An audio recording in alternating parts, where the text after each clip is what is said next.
In this video, I'm going to show how to replace the AC pressure switch on this Nissan Frontier. This will be located on the passenger side of your AC condenser, right in the front under the hood. Let's get started. In order to perform this job safely, you have to have the refrigerant evacuated from the system. So have a professional do that with a machine that is able to recover it safely. Then you can open the system up. To get to the AC pressure switch, we have to go between the battery and the radiator right down here. Grab onto the connector. The tab that locks it in is going to be on the back side. So you'll have to use your thumb, unless yours is in a different position, and unclip it. There we go. We'll set that aside. Now use a 24mm socket and unthread the sensor.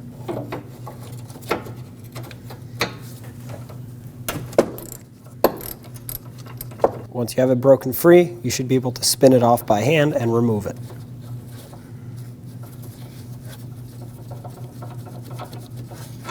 There it is.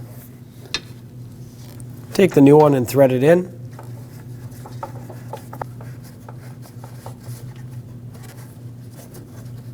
That's bottomed out by hand. We'll put our socket back on it and just go until it bottoms out, which is right here. I'll give it a tiny bit extra, at most 1/8 of a turn.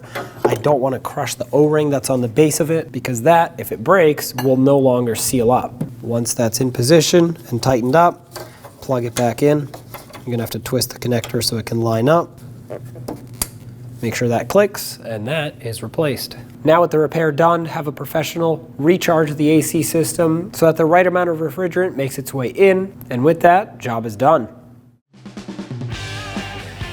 When only the best will do, demand TRQ. The only company that lets you view before you do.